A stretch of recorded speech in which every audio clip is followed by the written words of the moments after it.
Media మిత్రులందరికీ నా నమస్కారాలు. హామీలను మాట ఇచ్చిన ప్రకారము తేదీలు ప్రకటించిన ప్రకారము అమలు చేయలేక కాలయాపన చేయడానికి ప్రజల దృష్టిని మరల్చడానికి శ్వేతపత్రాల పేరిట జ్యుడిషియల్ ఎంక్వైరీల పేరిట ప్రాజెక్టుల సందర్శన పేరిట కొత్త డ్రామాకు తెరదీసినట్టుగా కనిపిస్తున్నది. చేయవలసిన పని చేయకుండా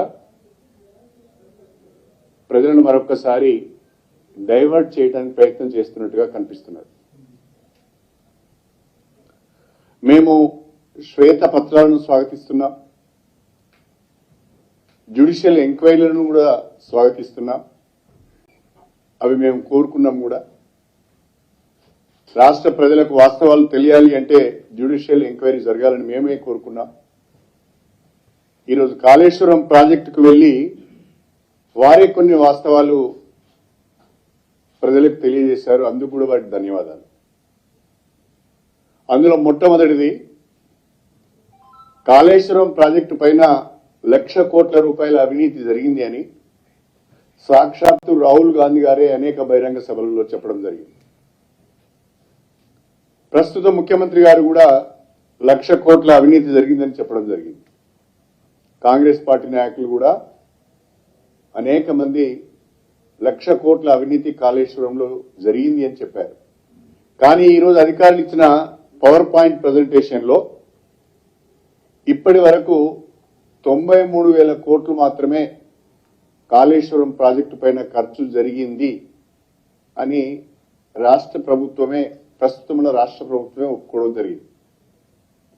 93,000 కోట్లు మాత్రమే కాళేశ్వరం ప్రాజెక్టు పైన ఖర్చు పెడితే 1,00,00,000 కోట్ల అవినీతి ఏ రకంగా జరిగిందో కాంగ్రెస్ ప్రభుత్వం రాష్ట్ర ప్రజలకు సమాధానం చెప్పాలి. రెండవది, 1,00,00,000 కోట్ల రూపాయలు ఖర్చు పెట్టారు కాళేశ్వరం ప్రాజెక్టు పైన, 1 ఎకరాన్ని కూడా సాగునీరు ఇవ్వలేకపోయారని చెప్పారు. కానీ ఈ రోజు అధికారులు ఇచ్చిన పవర్ పాయింట్ ప్రజెంటేషన్ లో కాళేశ్వరం ప్రాజెక్టు ద్వారా నేరుగా 98,000 కొత్త ఆయకట్టుకు నీరిచ్చామని చెప్పి వాళ్ళే ఒప్పుకున్నారు.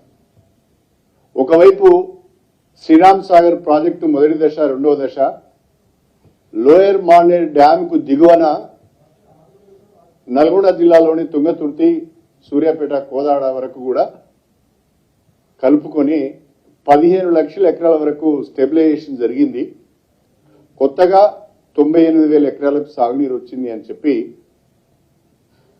రాష్ట్ర ప్రభుత్వమే ఇవాళ పవర్ పాయింట్ ప్రజెంటేషన్ లో చెప్పడం జరిగింది. అంటే నిన్నటి వరకు కాంగ్రెస్ పార్టీ వాళ్ళు గత బీఆర్ఎస్ ప్రభుత్వం పైన చేసిన ఆరోపణలన్నీ కూడా కాళేశ్వరం విషయంలో అవాస్తవమని తేలింది. 1 ఎకరానికి సాగునీరు అందలేదని, 1,00,00,000 కోట్ల అవినీతి జరిగింది అని ఎన్నికల సమయంలో ఏదైతే ప్రజల్లోకి బలంగా తీసుకువెళ్లే ప్రయత్నం చేసి సఫలీకృతమయ్యారో అది అవాస్తవం అనేది ఈరోజు వారి మాటల్లోనే, వారి పవర్ పాయింట్ ప్రజెంటేషన్ లోనే చాలా స్పష్టంగా తెలియవచ్చింది. ఇవాళ భారీ నీటిపారుదల శాఖ మంత్రి గారు ఒక మాట చెప్పారు. తుమ్మిడిహట్టి దగ్గరనే తిరిగి మేము ప్రాజెక్టును ప్రారంభిస్తాం. తుమ్మిడిహట్టి ప్రాజెక్టు అనేది గ్రావిటీ ద్వారా సాగునీరు అందిస్తుందని మరొక తప్పుడు మాట మాట్లాడారు. తుమ్మిడిహట్టి దగ్గర చేపట్టే ప్రాజెక్టు కూడా లిఫ్ట్ ఇరిగేషన్ ప్రాజెక్టే. అందులో కూడా లిఫ్ట్ ఉన్నది, దానికి కూడా పవర్ కన్జంప్షన్ ఉన్నది. అది గ్రావిటీ కెనాల్ కాదు, గ్రావిటీ ద్వారా సాగునీరు రాదు. తుమ్మిడిహట్టి దగ్గర స్వర్గీయ రాజశేఖర రెడ్డి గారు 16 డిసెంబర్ 2008లో శంకుస్థాపన చేశారు. అంతకుముందే 2015 నుంచే దానిపైన వ్యాప్కాస్ట్ ద్వారా సర్వే చేపించారు, ఎస్టిమేట్స్ చేశారు, కేంద్ర జలవనరుల సంఘానికి ప్రతిపాదన కూడా పంపించారు. కేంద్ర జలవనరుల సంఘం చాలా స్పష్టంగా చెప్పింది, మీరు అనుకున్నట్టుగా 160 టీఎంసీల నీటి లభ్యత తమిడిహట్టి దగ్గర లేదు. ఎగువ రాష్ట్రాలు వాడుకుంటే మీకు 100 టీఎంసీలు కూడా దొరకవు. అక్కడ మీరు ప్రతిపాదించిన ప్రాజెక్టు సక్సెస్ కాదు, వాటర్ అవైలబిలిటీ లేదు అని చెప్పి కేంద్ర జలవనరుల సంఘం రాష్ట్ర ప్రభుత్వానికి లేఖ ద్వారా చాలా స్పష్టంగా 2015లోనే తెలియజేయడం జరిగింది. అంతేకాకుండా మహారాష్ట్ర ప్రభుత్వం ముఖ్యమంత్రి, అప్పుడున్న ముఖ్యమంత్రి చాలా స్పష్టంగా మన రాష్ట్ర ముఖ్యమంత్రి కిరణ్ కుమార్ రెడ్డి గారికి లెటర్ రాస్తూ, మీరు తొందరపడి తమిడిహట్టి దగ్గర 152 మీటర్ల ఎత్తుతోని బరాజ్ ప్రాజెక్ట్ నిర్మాణం చేస్తున్నారు, దానికి మేము ఒప్పుకోవడం లేదు. 148 మీటర్లకే మీరు పరిమితమై ప్రాజెక్ట్ కట్టుకోవాలి, లేకుంటే మా మహారాష్ట్రలో సబ్మెర్జెన్స్ వస్తున్నది, మా ప్రజలు ఒప్పుకోవడం లేదు, దీనికి మేము సమ్మతించము. మీరు యూనిలేటరల్ గా అంటే మా అంగీకారం లేకుండానే గనక మీరు నిర్మాణం చేస్తే జరగబోయే పరిణామాలకు మీరే బాధ్యత వహించవలసి వస్తుంది, మీరు పెట్టే ఖర్చంతా కూడా నీళ్ల పాలైందని చెప్పి ఆయన చాలా స్పష్టంగా ఒక లెటర్, ఇది 5 అక్టోబర్ 2013న మహారాష్ట్ర ముఖ్యమంత్రి గారు మన రాష్ట్ర ముఖ్యమంత్రి కిరణ్ కుమార్ రెడ్డి గారికి ఒక లేఖ రాశారు. అదేవిధంగా సెంట్రల్ వాటర్ కమిషన్, ఇదైతే సెంట్రల్ వాటర్ కమిషన్ కూడా మనకు ఒక లెటర్ రాసింది, సిడబ్ల్యూసి డేటెడ్ అగైన్, ఇది కూడా 2008లోనే.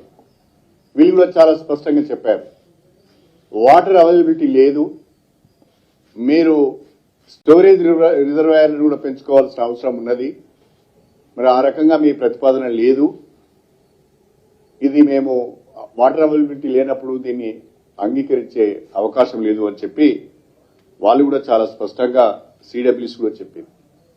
అంటే కేంద్ర జలవనరుల సంఘం తమిడిహట్టి దగ్గర మీరు అనుకున్నట్టుగా 160 టీఎంసీల వాటర్ అవైలబిలిటీ ఉండడం లేదు, కాబట్టి అక్కడ ప్రాజెక్టు కట్టుకోవడం వల్ల లాభం లేదు అని చాలా స్పష్టంగా చెప్పారు.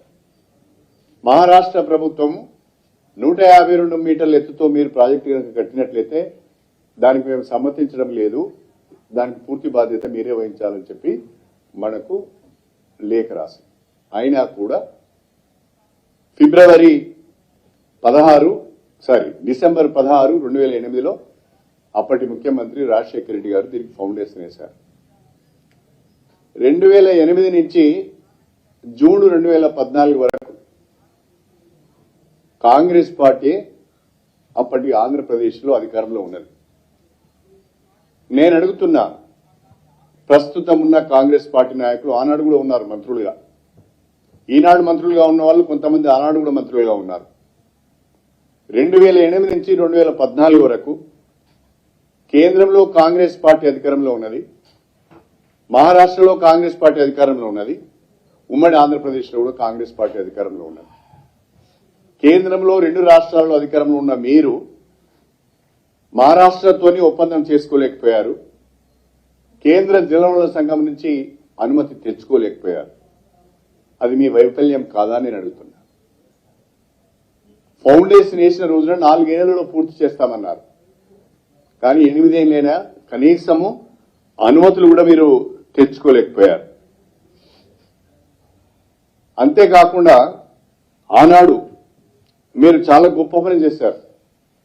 కొత్తగా ఈపీసీ అనే ఒక సిస్టాన్ని తీసుకువచ్చి, ఈపీసీ అంటే ఎస్టిమేట్ ప్రొక్యూర్ కన్స్ట్రక్షన్ అనే ఒక కొత్త సిస్టాన్ని తీసుకువచ్చి కాంట్రాక్ట్లకే అన్ని అవకాశాలు అధికారాలు కట్టబెట్టి ఎక్కడ లేని విధంగా మొబిలైజేషన్ అడ్వాన్స్ కూడా ఇచ్చారు.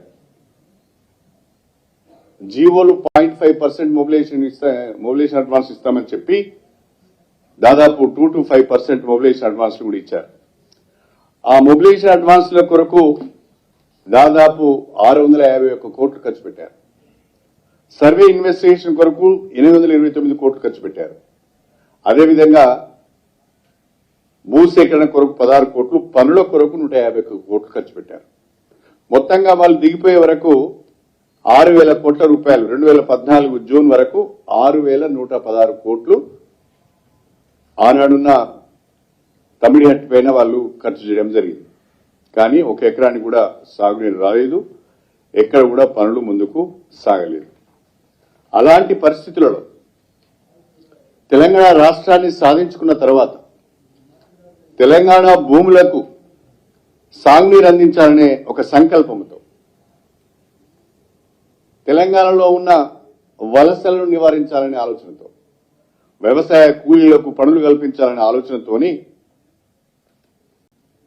తెలంగాణ వచ్చిన తర్వాత ముఖ్యమంత్రిగా కేసీఆర్ గారు పదవి బాధ్యతలు చేపట్టిన తర్వాత తమిళహట్టి దగ్గర వాటర్ అవైలబిలిటీ లేదు కాబట్టి, సిడబ్ల్యూసి అనుమతి లేదు కాబట్టి మహారాష్ట్రతోని అనవసరమైన తగాద డిస్ప్యూట్ ఉన్నది కాబట్టి ఏ రకమైన డిస్ప్యూట్ లేని దగ్గర వాటర్ అవైలబిలిటీ ఎక్కువ ఉన్న దగ్గర మనము ప్రాజెక్టును కొత్తగా నిర్మాణం చేసుకుంటే బాగుంటుందని ఆలోచించి మనము కాళేశ్వరం ప్రాజెక్టుకు రూపకల్పన చేయడం జరిగింది. ఈ కాళేశ్వరం ప్రాజెక్టు రూపకల్పన చేసే క్రమంలో రీఇంజనీరింగ్ చేయడం జరిగింది. తమిళహట్టి దగ్గర కట్టే ప్రాజెక్టు 16 లక్షల ఎకరాలకు సాగునీరు ఇస్తుందని 38,500 కోట్ల రూపాయలు ఖర్చు అవుతుందని వాళ్ళు అంచనా వేశారు. ఆ మేరకు అడ్మినిస్ట్రేటివ్ శాంక్షన్ కూడా ఇచ్చారు.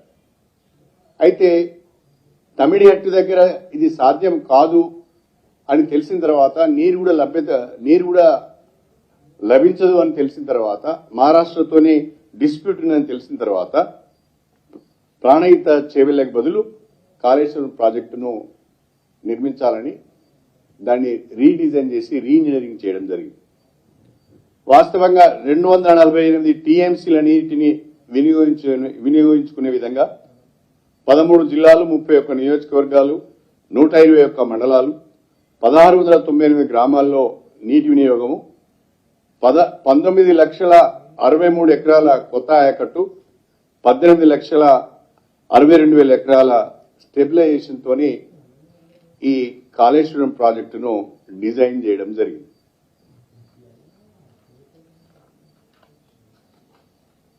అదేవిధంగా దీనికి సంబంధించి కేంద్ర జలవనరుల సంఘం కానీ కాళేశ్వరం ప్రాజెక్టు నిర్మాణానికి అవసరమైన అన్ని అనుమతులు మేడిగడ్డ, అన్నారం, సుందిల్ల ఈ 3 ప్రాజెక్టులకు సంబంధించి జలాశయాల నిర్మాణానికి సంబంధించి కేంద్ర ప్రభుత్వ సంస్థల నుంచి తీసుకోవాల్సిన అన్ని అనుమతులను కూడా తెలంగాణ ప్రభుత్వం తీసుకోవడం జరిగింది. అది హైడ్రాలజీ క్లియరెన్స్ కానీ, ఇంటర్ స్టేట్ మ్యాటర్స్ కానీ, ఇరిగేషన్ ప్లానింగ్ కానీ, లేదా కాస్ట్ అప్రైజల్ కానీ, central soil and materials research station నుంచి వచ్చే అనుమతులు కానీ, minister of environment and forest దగ్గర నుండి కానీ, సెంట్రల్ గ్రౌండ్ వాటర్ నుంచి కానీ, ట్రైబల్ వెల్ఫేర్ డిపార్ట్మెంట్ నుంచి కానీ, టెక్నికల్ అడ్వైజర్ కమిటీ నుంచి కానీ దాదాపు 11 రకాల అనుమతులను కేంద్ర ప్రభుత్వ సంస్థల నుంచి తెలంగాణ ప్రభుత్వము తీసుకోవడం జరిగింది. కేంద్ర ప్రభుత్వం నుంచి అన్ని అనుమతులు వచ్చిన తర్వాతనే కాళేశ్వరం ప్రాజెక్టు పనులు ప్రారంభించడం జరిగింది. అయితే కాళేశ్వరం ప్రాజెక్టు యొక్క వ్యయం పెరిగింది. తమిళహట్టి దగ్గర ప్రాజెక్టు కడితే 38,500 కోట్లతోనే పూర్తి అయ్యేది.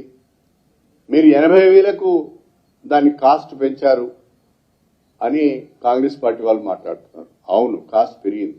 ఎందుకంటే దాదాపు 141 టీఎంసీలను నిల్వ చేసుకునే జలాశయాల నిర్మాణం జరిగింది.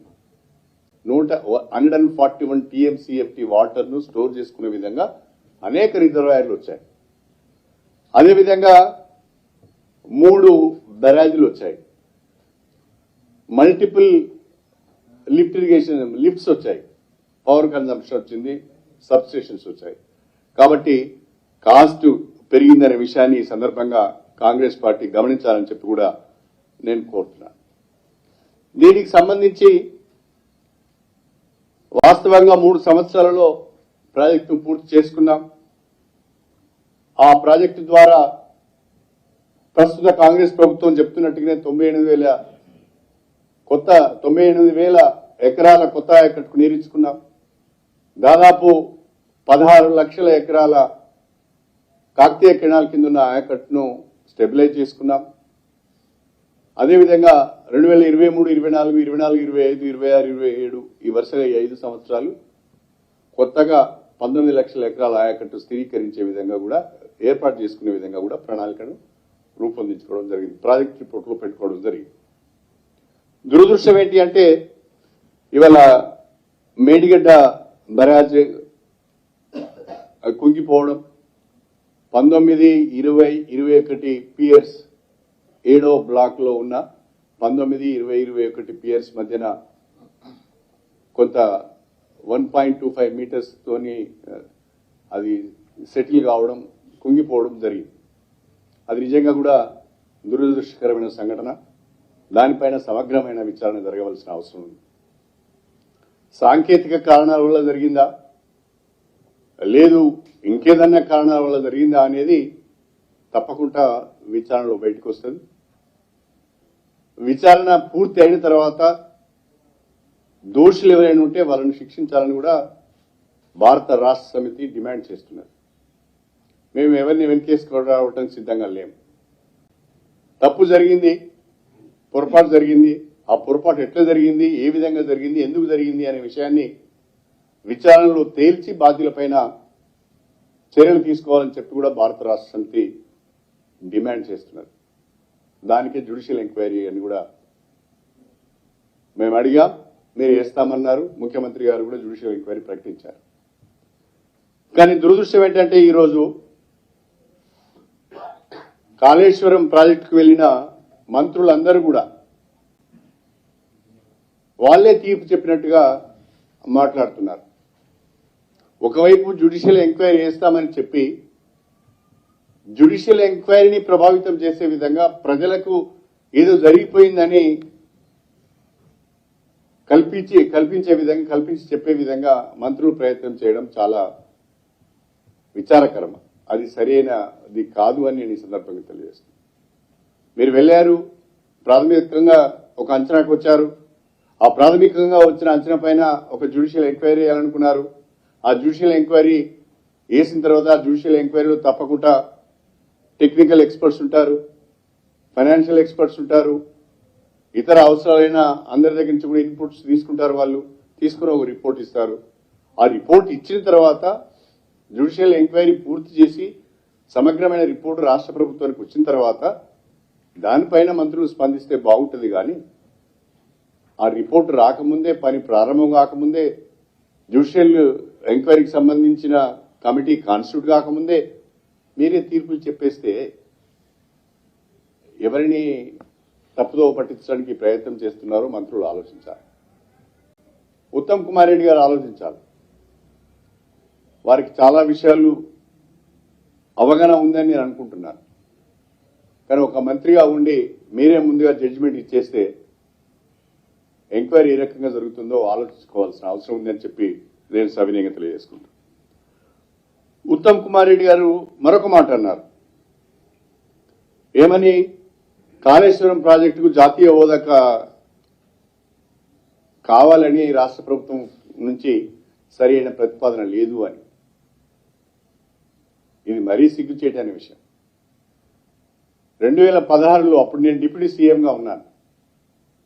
కేసీఆర్ నాయకత్వంలో, అప్పటి ముఖ్యమంత్రి కేసీఆర్ నాయకత్వంలో మేమందరం ఢిల్లీకి వెళ్ళాం.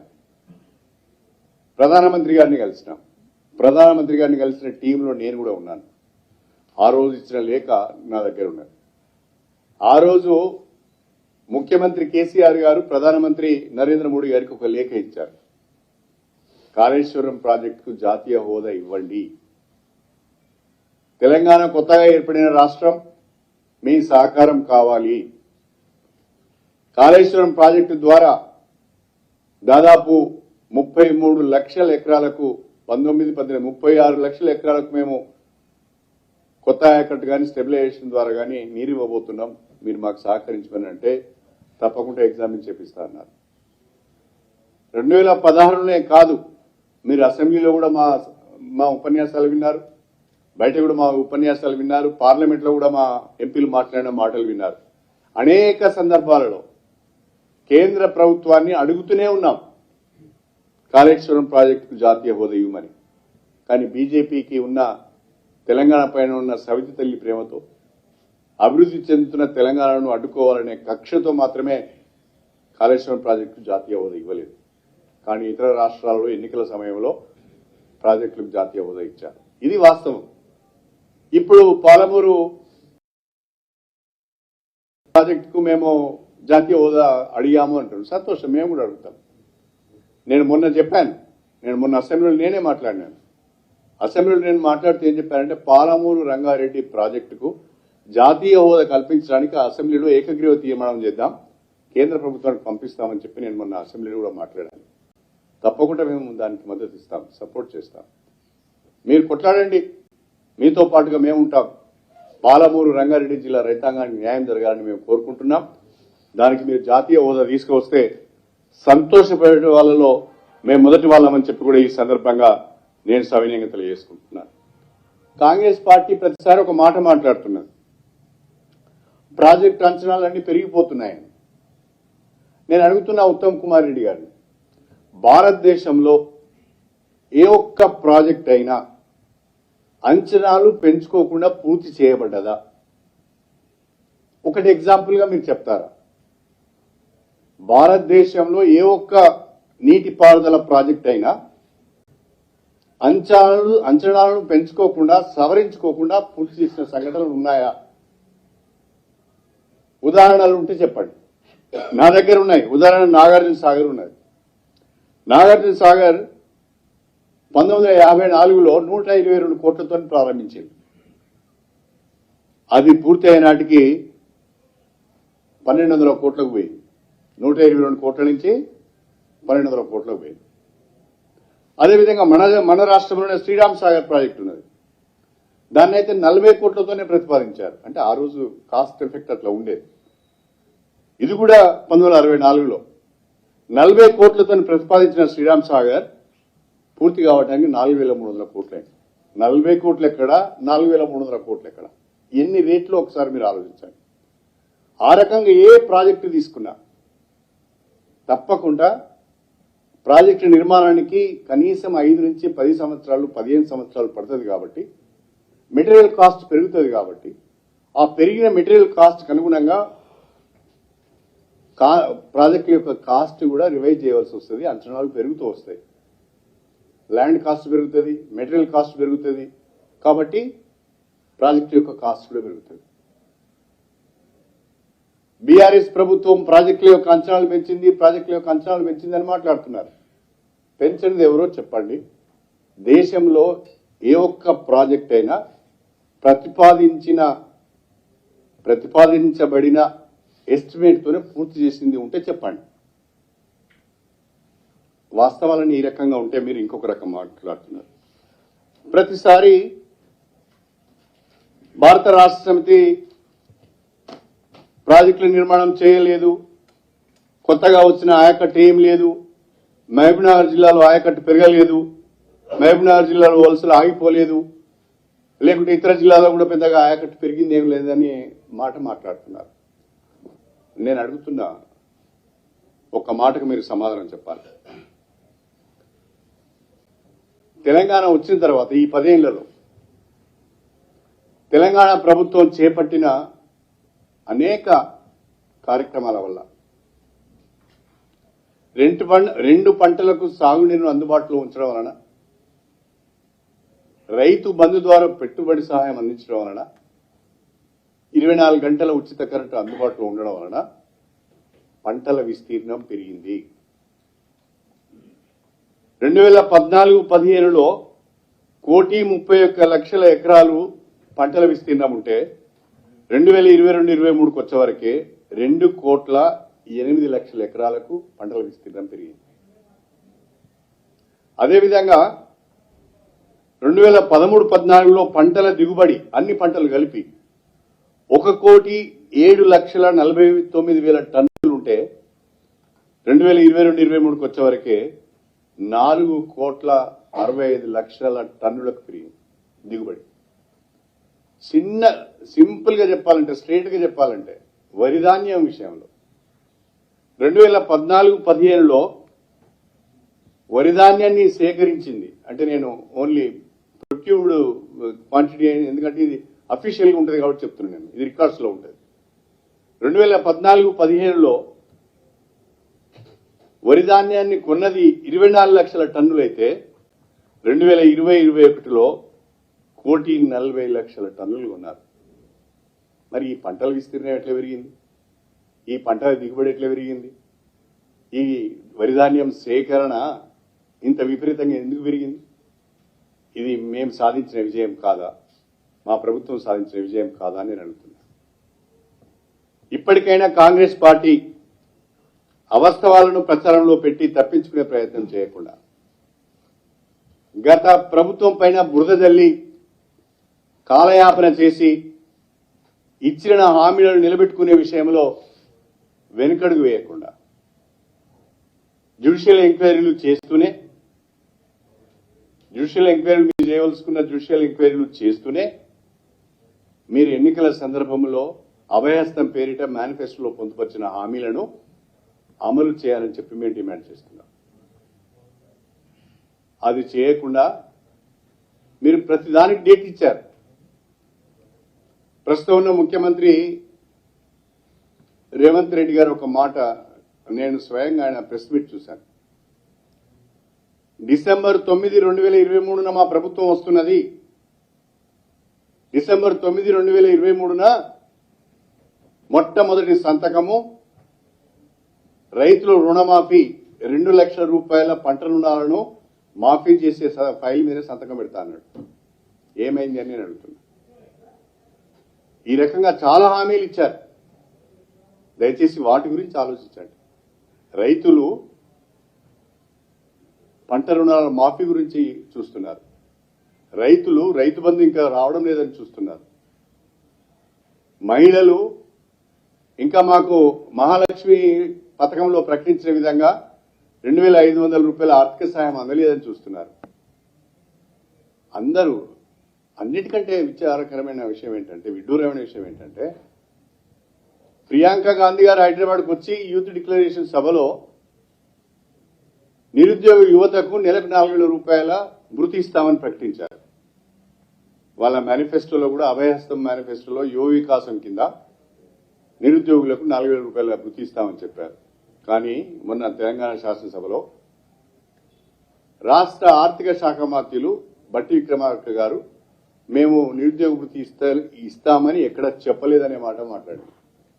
ఆ రకంగా మాట మార్చి తప్పించుకునే ప్రయత్నం చేస్తున్నారు. కాలయాపన చేసి హామీలను ప్రజలు మర్చిపోయే విధంగా చేస్తున్నారు.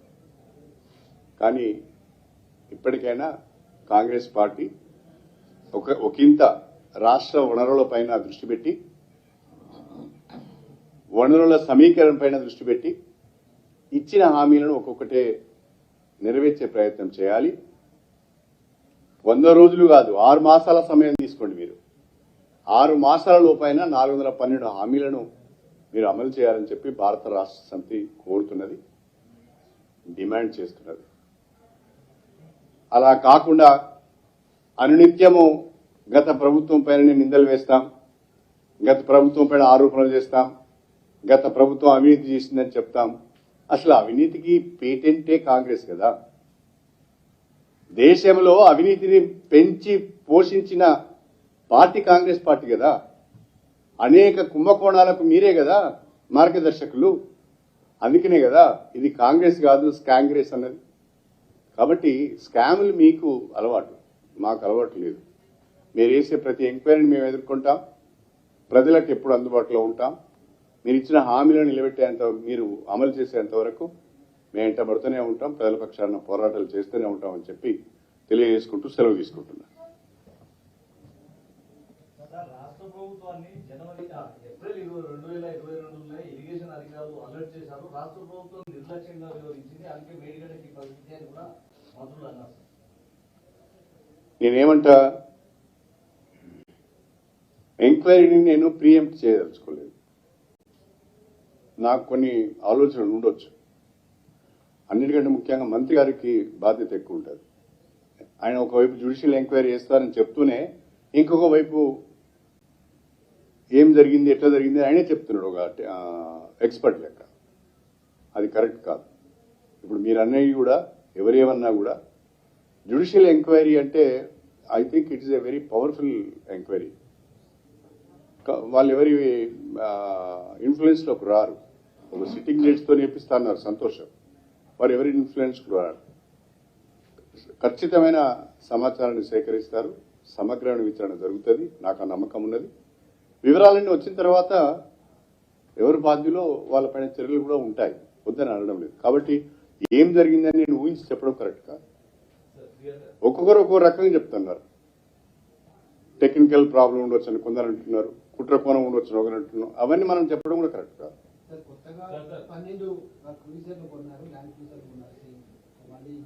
12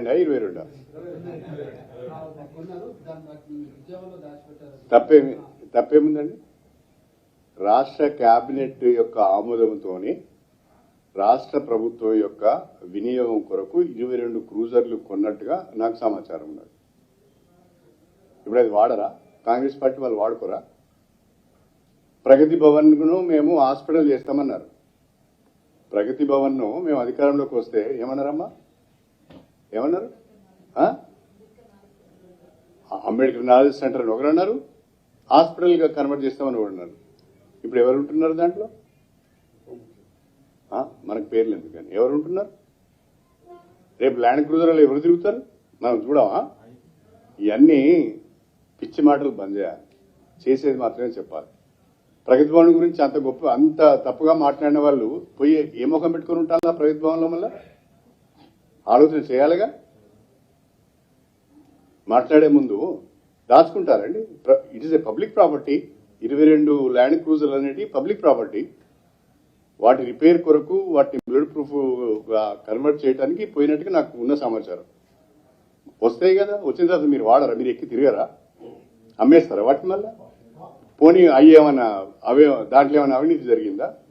లేకుంటే అవి కొనుక్కుంటేనే కొన్నట్టుగా చూపించిందా? ఏంటో కరెక్ట్ గా చెప్పాలి. ముఖ్యమంత్రి గారు కూడా అట్లా మాట్లాడదు, ఒక బాధ్యతతో మాట్లాడారు. ఏది పడితే అదే మాట్లాడతాం, అంటే వాడిని వీని బెదిరించినట్టుగా మాట్లాడుతున్నారు. That's not correct. అది ముఖ్యమంత్రి గారికి గౌరవం కూడా ఇవ్వదు. ఎస్,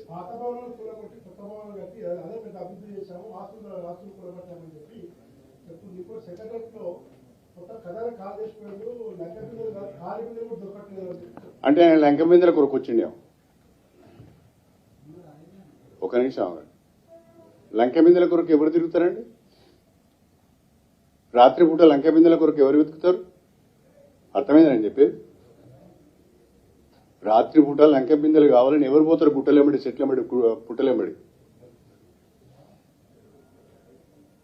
లంక బిందెలు కాలి బిందెలని కాదండి. లంక బిందెలు ఉంటాయా కాలి బిందెలు ఉంటాయా అనేది మాట్లాడేటప్పుడు తెలియదా? ఇవాళ నా కుటుంబం యొక్క ఆస్తి ఎంతో, నా కుటుంబానికి వచ్చే ఆదాయం ఎంతో, నా ఖర్చు ఎంతో నాకు తెలియదా? తెలియకుండానే మాట్లాడతామా? తెలంగాణ వనరులు ఎంత, తెలంగాణ ఆదాయం ఎంత, మనం ఇది చేయగలుగుతామా లేదా అనేది ప్రతి సంవత్సరం బడ్జెట్ చూస్తే అర్థమైతే లేదా? ఉదాహరణ సింపుల్ ఎగ్జాంపుల్ చెప్తానండి. 3 లక్షల కోట్ల బడ్జెట్ పెట్టాం మనం, అంతే కదా? 2,54,000 దాటింది కదా మొన్న పెట్టిన దాంట్లో. 2,94,000 కోట్ల బడ్జెట్ పెట్టాం. దాంట్లో డిఫిసిట్ ఉంటే ఉండొచ్చు 30,000 కోట్లు, 40,000 కోట్లు డిఫిసిట్. అంటే నికరంగా నీకైతే 2,50,000 కోట్లు వస్తుంది కదా. మరి నీ యొక్క ఆలోచన, నీ యొక్క వ్యవహారం అంతా గాడికి పరిమితమై ఉండాలి కదా. అవసరం అనుకుంటే ఇంకో 1,00,000 పెంచుకొని హామీలు ఇవ్వాలిగా. మరి నువ్వు ఇచ్చిన హామీలకి ఏమైనా అంటున్నదా?